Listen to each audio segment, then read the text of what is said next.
El día de hoy nos volvemos a encontrar en el canal sobre inocuidad alimentaria. Vamos a tocar un tema de mucha importancia y relevancia, como es la implementación de la Ley de Alimentación Saludable y la que mayormente la conocemos como la Ley de los Octógonos, ¿sí? Vemos aquí a mi derecha algunos productos que ya están en el mercado y que cuentan con estas señaléticas que son los octógonos, que son las famosas advertencias publicitarias. Sí, aquellas que salieron en el 2013, en mayo del 2013, pero que en ese momento no sabíamos qué forma iban a tener. Sí sabíamos cuál era el contenido, más no la forma. Esta ley ha pasado por muchos años y, sin embargo, sigue generando muchas dudas e imprecisiones. El día de hoy vamos a tratar, en resumen, los puntos más importantes y lo que cada uno de ustedes debe tener en cuenta al momento de rotular y de colocar las advertencias en el etiquetado de sus productos, teniendo en cuenta que desde el 17 de junio del 2019 que empiezan las vigilancias, las fiscalizaciones por parte de las autoridades competentes, en este caso es el INDECOP y la autoridad competente, estamos sujetos a sanciones si es que no cumplimos con una adecuada implementación. Esta norma tiene un origen, como lo comenté, en mayo del 2013, donde salió la ley. La ley tiene un objetivo claro y creo que todos los que estamos aquí en el país o fuera, siempre buscamos una mejora en alimentación saludable porque tiene un fin con salud pública. Pero nunca nos debemos olvidar que las normas tienen, y sobre todo en salud, tienen un fin esencial en salud pública, es decir, en beneficio de la población. Cuando salen las normas, tienen que ser tan claras que no generen un parámetro que se denomina discrecionalidad técnica, y esto significa estar sujetos a la expertise del profesional que nos va a evaluar. Mientras las normas sean más claras, más precisas, le digan tanto a los consumidores como a los fabricantes y a cualquier punto de la cadena de alimentos qué se debe cumplir, a qué estamos sujetos, vamos a conllevar a buenos objetivos. Lamentablemente, este no es el caso de esta ley. ¿Sí? Es una ley que salió en 3 partes, que en ninguna de las 3 partes estuvieron completamente adecuados los procedimientos. Y ahora vamos a ver algunas imprecisiones que a la fecha quedan, algunas dudas que a la fecha quedan, y todavía ninguna autoridad se ha plasmado ni se ha manifestado correctamente, es decir, los puntos son A, B y C. Se siguen respondiendo consultas que hacen las industrias, y donde hay tantas consultas definitivamente es un sinónimo de que quedan muchas dudas aún, estando a casi un mes y días de la implementación de la norma. Les hemos hecho una presentación bastante didáctica para que cada uno de ustedes la pueda descargar y tenga como que los puntos claves sobre la adecuada implementación de esta norma. Vamos a hablar sobre la importancia del etiquetado. Y tenemos que tener claro que el etiquetado de alimentos es el principal medio de comunicación entre los productores o fabricantes de alimentos y el consumidor final.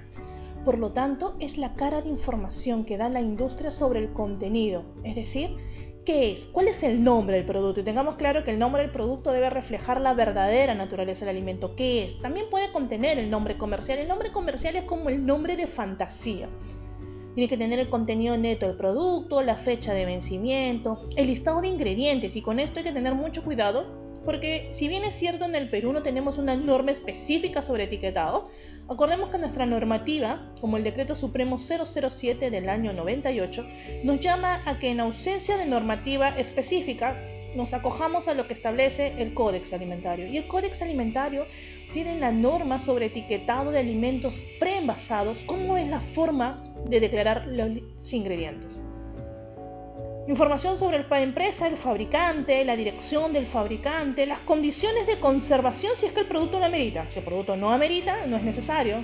Y datos adicionales que las empresas quieran colocar. Y desde aquí partimos bien claro. Las tablas nutricionales no son obligatorias, a excepción de aquellos productos que hacen un claim, una alegación nutricional. Por ejemplo, una galleta fortificada con hierro. En este caso sí es necesario que vaya una tabla nutricional, pero en aquel producto, sea una galleta dulce solamente, no es necesario. Tenemos que tener claro las competencias. ¿Y por qué? Porque nosotros tenemos que saber quiénes son las autoridades que nos van a vigilar y fiscalizar. En nuestro país tenemos 3 autoridades sanitarias. DIGESA, ¿sí?, que ve todo el tema de alimentos industrializados, a excepción de los productos hidrobiológicos. El SANIPES, que ve toda la cadena, ¿correcto?, de productos hidrobiológicos, sea producción, procesamiento primario o industrialización. SENASA, que ve todo el tema de procesamiento y producción primaria, a excepción también de hidrobiológicos. y la DIGEMIT, que ve todo el tema sobre registros sanitarios para el caso de los suplementos alimenticios y edulcorantes. La DIGESA pertenece al Ministerio de Salud, Sanipres pertenece al Ministerio de la Producción, DIGESA y DIGEMIT, como lo repito, al Ministerio de Salud, y SENASA al Ministerio de Agricultura. ¿Quién es la autoridad competente para fiscalizar un adecuado etiquetado? Es el INDECOPI. Y esto está clarísimo desde el año 98, no ha sido una norma reciente. Existen también reglamentos técnicos, y los reglamentos técnicos que son emitidos por el Ministerio de la Producción, como por ejemplo la norma metrológica peruana, la que habla sobre los tamaños, cuál es el contenido que tienen que tener las etiquetas, el reglamento sobre bebidas alcohólicas, estos reglamentos, al igual que las normas sanitarias, son de cumplimiento obligatorio. Y tenemos las famosas normas técnicas peruanas, que son las que se emiten a través del INACAL, ¿sí? El Instituto Nacional de la Calidad. Y estas normas no son obligatorias, estas normas son normas referenciales, son normas que se ponen de acuerdo a la industria para poder acordar formas más homogéneas de trabajo, pero no son obligatorias. Para que las normas técnicas peruanas sean obligatorias, el Ministerio de Salud, de Agricultura o de la Producción tienen que transformarlas a través de un reglamento técnico. ¿En el Perú existen normas de etiquetado nutricional? No existe. No existe como en los Estados Unidos, donde uno tiene que saber cómo se hace la tabla nutricional, qué debe contener, cómo se dividen los estándares dentro de esta misma tabla nutricional, lo cual es homogéneo para todos. Algo que se discutió muchísimo cuando salió esta norma fue: ¿por qué no sacan primero que el etiquetado nutricional en el Perú sea obligatorio? Y tiene mucha lógica, porque es la forma de educar, la forma de enseñar a la población a leer sobre etiquetado nutricional. Bueno, como lo había comentado, el Decreto Supremo 007 establece que mientras no se expida una norma pertinente, la fabricación de alimentos y bebidas se rige por lo pertinente en el Códex Alimentarios o en su defecto, quiere decir, si este no lo contempla, por lo que establece el FDA. ¿Cómo está la atmósfera regulatoria en nuestro país y qué ha venido generando? Hace 5 o 6 años atrás se rompió el diálogo con la industria. Ha vuelto a tomarse en cuenta en algunos puntos, pero se rompió un diálogo con la industria. Hay una coyuntura populista, hay un déficit de calidad regulatoria y por supuesto esto genera una debilidad institucional. Esta es una atmósfera regulatoria.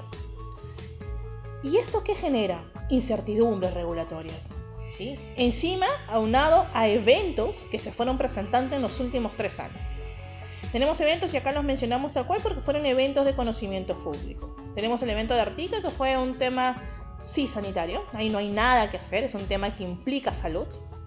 Estuvo el caso de Pura Vida, por ejemplo, de la denominación, el caso de la denominación de chocolate, donde decían no, que sí es chocolate, que no es chocolate, cuando el Códex tiene varias directrices sobre denominación de chocolate y cuáles son las características que debe tener para denominarse tal cual. El tema de la presencia de los gusanos en las conservas de pescado, como ustedes recordarán, y el tema de la alerta sanitaria sobre una fórmula láctea en polvo, sobre un riesgo de contaminación de salmonela, y que esto no llegó al país, sin embargo se hizo una alerta sanitaria. Las alertas sanitarias tienen un objetivo, y esto se llama una adecuada comunicación de riesgo. Las alertas no pueden generar pánico en la población. Las alertas sanitarias tienen que generar advertencias en la población, que estén atentas al consumo del producto. Todo lo contrario a lo que se ha venido generando en estos últimos años. ¿Existe una incertidumbre regulatoria? Por supuesto que sí. Se acordarán del decreto legislativo 1222, aquel que eliminaba el registro sanitario. Luego fue derogado por el decreto legislativo 1290, porque se eliminaba el registro sanitario y se generaban 13 procedimientos más. Luego hay un proyecto de ley que modifica esta 1290 que hasta la fecha no se conoce. Estuvo en comunicado sobre el Ministerio de Agricultura cuando en realidad es una competencia de producción si se sacaba o no un reglamento de chocolate. Existe la incertidumbre si los productos dietéticos son suplementos. En todos los países se venden como alimentos y cuando llegan al Perú, por tener la denominación Dietary Supplement, lo quieren denominar como un suplemento y por lo tanto sería competencia de IGEMIT. Existe la incertidumbre y quizás la mala decisión sobre el tema de los edulcorantes, ¿sí? La famosa stevia. Te preguntan cuando uno quiere sacar el registro sanitario, si lo obtienes de la hoja deshidratada es competencia de DIGESA, pero si lo obtienes del glicósido de esteviol es competencia de DIGEMIT, cuando el componente o el principio activo es exactamente el mismo. No entendemos a qué se debe la diferenciación, pero esto generó, correcto, una cacería de brujas. Esperemos que en junio de este año, es decir, exactamente el 18 de junio del 2019, donde estamos seguros que van a haber muchas fotografías, qué se viene presentando en el mercado, cómo están las góndolas de los supermercados, que ya lo explicó y ya lo detalló la ministra de Salud, que es el principal camino donde van a ir a verificar alimentos con los famosos octógonos, se esté cumpliendo. Ojalá que veamos los resultados como ya lo he mencionado. ¿Qué va a generar que si el etiquetado nutricional no es obligatorio? Ustedes pueden ver en la diapositiva que hay productos en el mercado con tablas nutricionales con diferentes formas de declaración de tablas nutricionales. Y van a haber productos sin etiquetado nutricional. ¿Por qué? Porque no es obligatorio, por lo tanto no hay ninguna normativa que obligue a las industrias a colocar un etiquetado nutricional cuando de repente no le compete. En esta diapositiva creo que es claro. Mamá o papá o cualquiera que vaya va a ir a escoger quizás una galleta y va a encontrar 3 galletas con sellos similares. La gran pregunta es: ¿cuál aportará o tendrá más azúcar si el etiquetado nutricional no es obligatorio? ¿Sí? Yo sé que las 3 dicen alto en azúcar, sé que pasan el parámetro establecido de acuerdo a la norma, pero no sé realmente cuál de ellas tiene un poco más o un poco menos. Eso es muy probable que pase a partir de junio del 2019. ¿Qué es la Ley 30021? Esta ley de la promoción de la alimentación saludable para niños, niñas y adolescentes, que fue creada en mayo del 2013. ¿Sí? Ahí salió la ley, salieron 2 artículos importantes, el artículo 8 que habla sobre publicidad y el artículo 10 que habla sobre las advertencias publicitarias. El artículo 8 tuvo un plazo de adecuación y entró en vigencia en febrero y abril del año pasado. Y el tema de publicidad ya está en vigencia. Las famosas advertencias, que son los octógonos, no, porque no se sabía qué forma iban a tener. ¿Sí?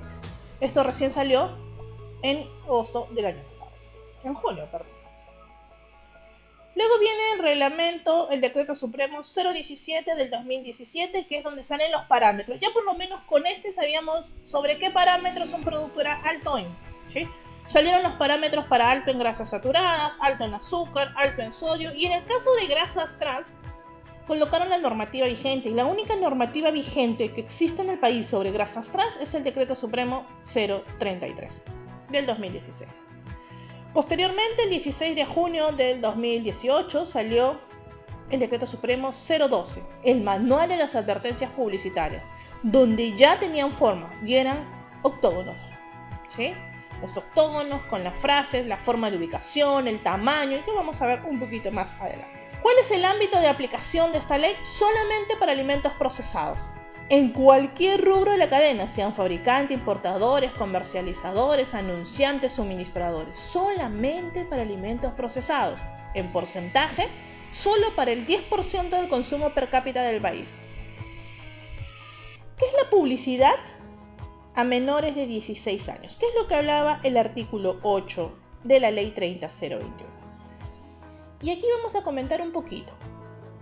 Lo primero que nos dicen la norma, la ley, es: esta publicidad es atractiva, es decir, para menores de 16 años, tiene colores, argumentos, gráficas, música, uso de personajes, símbolos o tipos de programas en el que es presentado el anuncio. Si la respuesta es no, no se encuentra sujeto a la aplicación de la ley. Si la respuesta es sí, tenemos que hacernos una pregunta adicional. ¿Esta publicidad está dirigida preferentemente a menores de 16 años? Si la respuesta es no, no está sujeta a la ley. Si mi respuesta es sí, tengo que dar cuenta si mi publicidad se encuentra dentro de las restricciones del artículo 8 y 9 de la ley. Y volvemos a ver si es atractiva a través de los mismos argumentos: colores, gráficos, música, uso de personajes, símbolos. Si mi respuesta es sí, no cumplimos con el tema de publicidad. Y si mi respuesta es no, cumplimos con lo dispuesto para la publicidad. ¿Y qué es lo que nos dice el artículo 8? Y que si nos ponemos a recordar, hay muchas propagandas que salen con este tema. Incentivar el consumo inmoderado de alimentos y bebidas no alcohólicas, ¿no? Con grasas trans, alto contenido de azúcar, sodio y grasas saturadas. Mostrar porciones no apropiadas. Nos podemos poner, por ejemplo, había muchas publicidades de un niño cuando estaba comiendo una galleta gigante más grande que él. Eso ya no se puede. Usar argumentos o técnicas que exploten la ingenuidad de los niños, niñas y adolescentes, ¿sí? Generar expectativas referidas a que su ingesta proporcione sensación de superioridad o que su falta de ingesta se perciba como una situación de inferioridad. Indicar como beneficios de su ingesta la obtención de fuerza, ganancia o pérdida de peso, adquisición de estatus o popularidad. Representar estereotipos sociales o que originen prejuicios o cualquier tipo de discriminación vinculados con su ingesta. Crear una sensación de urgencia o dependencia del alimento o la bebida. Sugerir que un padre o un adulto es más inteligente o más generoso por adquirir el alimento o bebida que el que no lo hace. Promover la entrega de regalos, premios o cualquier otro beneficio destinado a fomentar la adquisición o el consumo de alimentos o bebidas no alcohólicas. Ojo con esto.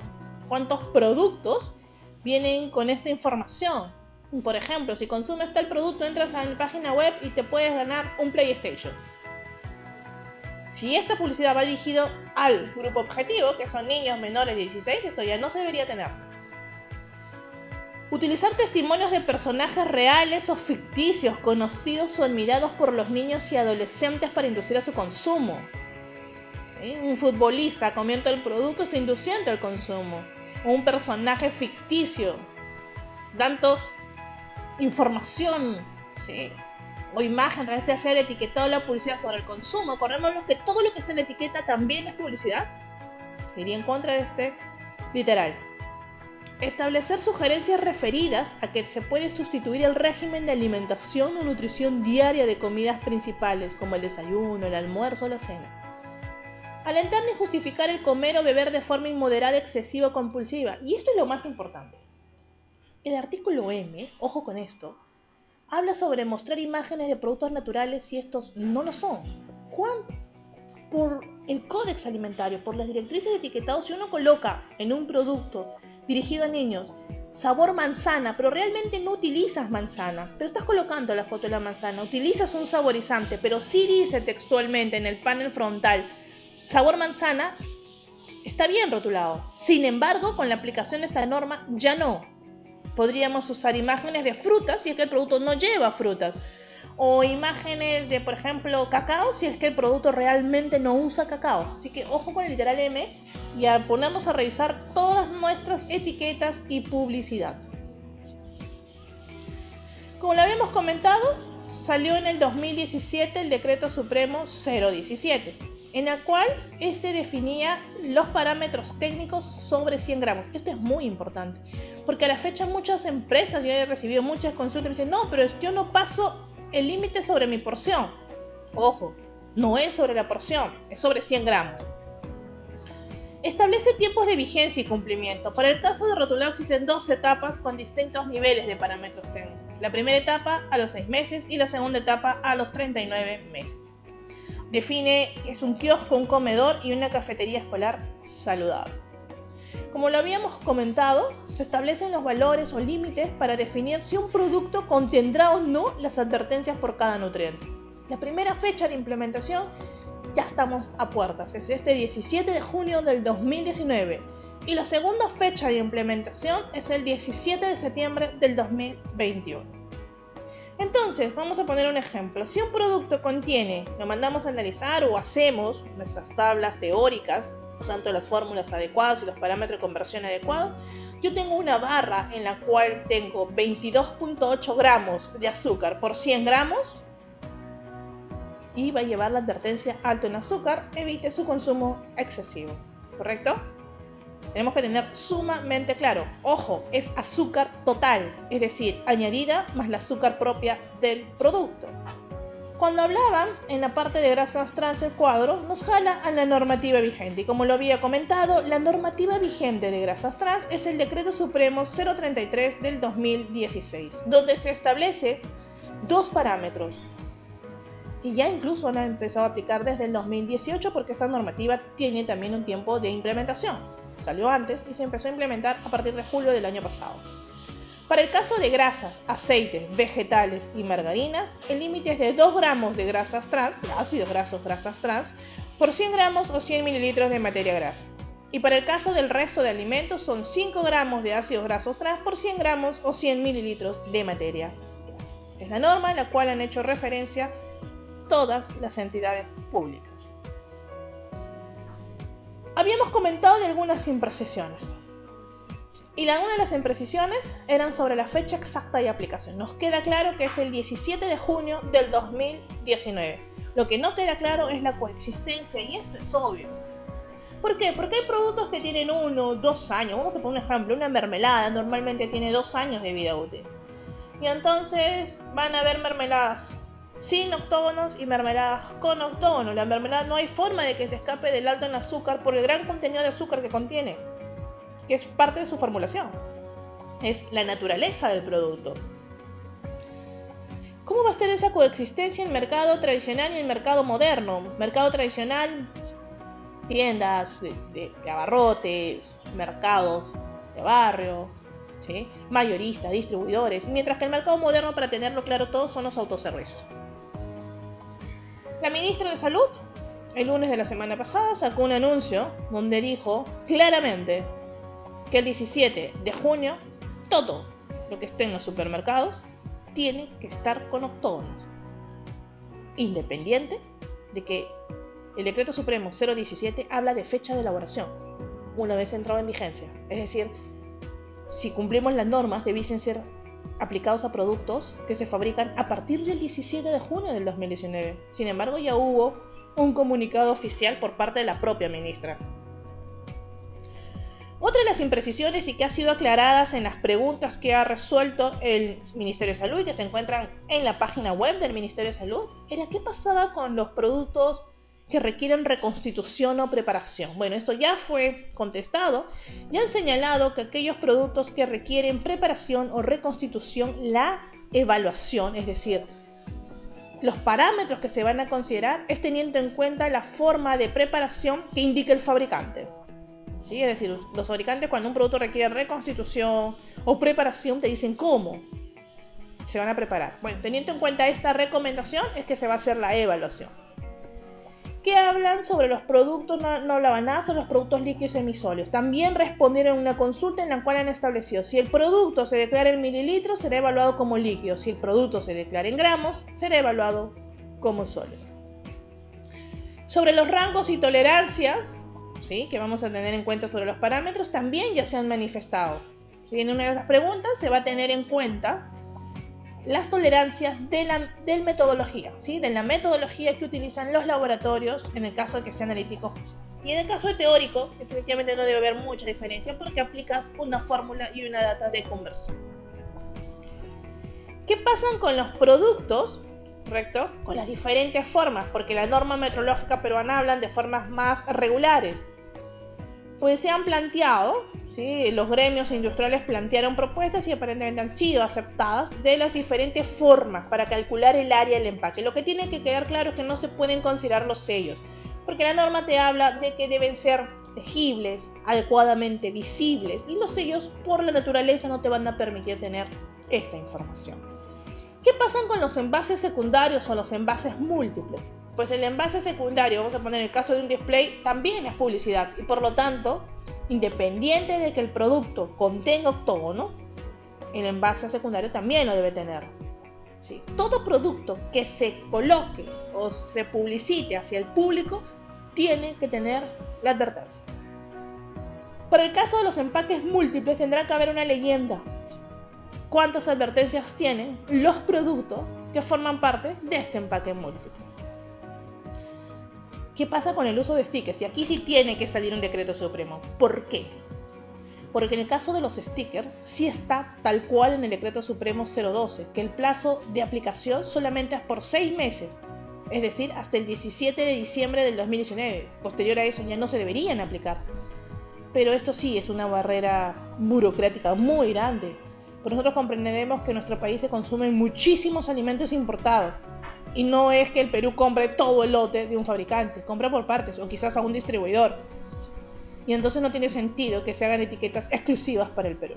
Luego existe un tema, pese a que ya lo han aceptado, sobre el tratamiento de los envases retornables.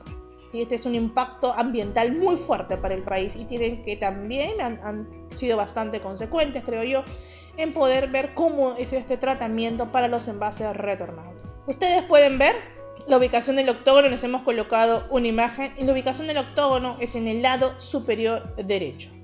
¿Correcto? Esa es la forma donde tiene que ir en el panel frontal o cara frontal, la primera cara de visualización hacia el consumidor. Y estas son las formas de los octógonos. Si es un octógono, ¿sí?, el alto en con la frase en medio. Si son dos, la frase va en medio de los dos. Si son tres, la frase va abarcando parte de los tres. Si son cuatro, la parte de evitar su consumo excesivo aplica solo para grasas saturadas, azúcar y sodio, y en el caso de grasas trans es evitar su consumo. Los tamaños y las características están en el Decreto Supremo 012 y en la Fe de Ratas que salió publicada en el mismo mes. Bueno, agradecerles a ustedes por este tiempo en el que hemos compartido conocimientos, hemos tratado de aclarar algunas dudas, esperemos que no sigan saliendo más dudas y más imprecisiones, y que este tema haya sido de mucha importancia. Quedamos atentos a cada una de las consultas, están en la página web de Global Food Safety, mi correo, para poder resolvérselas con mucho gusto y estar en contacto. Vuelvo a repetir, en un año esperemos tener los resultados de impacto de esta normativa. Cuando salió la ley, como lo hemos comentado durante el desarrollo de la presentación, generó que el Centro Nacional de Alimentación y Nutrición, más conocido como el CENAN, debe generar y debe crear este observatorio nutricional. Esta ley se creó con un objetivo principal, ¿sí? Se creó con el objetivo de disminuir obesidad, ¿sí?, hipertensión, diabetes, que son las famosas enfermedades no transmisibles, o como las llaman algunas, enfermedades crónicas, que efectivamente tienen un impacto perjudicial a la salud, sobre todo de niños y adolescentes. Pero no podemos dejar de olvidar que el principal problema de nuestro país en salud pública sigue siendo anemia y desnutrición. Y sobre eso no hay normativas. Y con este tipo de normas no vamos a quitar ese impacto que sí interfiere mucho en el desarrollo cognitivo, físico de los niños. Nuestro país, en promedio, está bordeando por encima del 40% de anemia y desnutrición. Tenemos metas, como han plasmado el gobierno, muy importantes y sin embargo no hay estrategias. En nuestro país, en alimentos industrializados, como es el caso de los que hemos conversado, como son los únicos que van a llevar este tipo de advertencias, tiene un 10% de consumo per cápita. El 90% son de alimentos no industrializados. La pregunta que yo me hacía hace muchos años y la pregunta en la cual se las transmito a ustedes es: ¿queremos tener una norma de salud pública atacando el 10% y no el 90%? El niño dentro del colegio va a poder encontrar, sí, que es sumamente bueno, frutas, verduras, ojo, queques caseros, porque eso dice la resolución ministerial 195 que ha salido este año sobre las guías básicas de alimentación dentro de los kioscos y cafeterías escolares. Pero fuera del colegio va a seguir encontrando alimentos industrializados. Sigue siendo un consumo, sigue siendo educación. Espero equivocarme, pero estoy casi segura que no estamos yendo ni combatiendo la raíz principal del problema. Estamos yendo a colocar una advertencia que en el único país donde se ha colocado es en Chile, y los resultados no han sido los esperados. A nivel mundial se hablan sobre las famosas guías diarias de alimentación, que sí tienen un foco educativo, que sí tienden a educar al niño desde pequeño. Señores, ¿cuántos de nosotros leemos realmente las etiquetas? ¿Cuántos de nuestros hijos saben descifrar un etiquetado nutricional? Y esta norma no abarca eso. Como lo vimos en la presentación, el etiquetado nutricional en el Perú no es obligatorio. Y entonces pueden salir productos como estos con advertencias que te dirán alto en, pero no necesariamente van a decir cuánto contiene. ¿Estamos educando realmente? Ojalá que en julio del 2020 veamos los primeros resultados de impacto de esta normativa, que se sobreentiende que tienen que bajar los índices. Y ojalá también salgan normativas que tiendan a bajar toda la tasa tan alta que tenemos de anemia y desnutrición, y que sí tiene impactos súper negativos en el desarrollo de nuestro país. Muchas gracias, los invito a que den like a la página, los invito a que puedan compartir esta publicación, y como siempre empezamos este año con una tanda de 10 presentaciones siempre sobre temas. Si desean que se toquen algunos temas sobre inocuidad alimentaria, sobre seguridad alimentaria, encantados de poder absolverlos y seguir compartiendo con ustedes. Muchas gracias y hasta una próxima visita.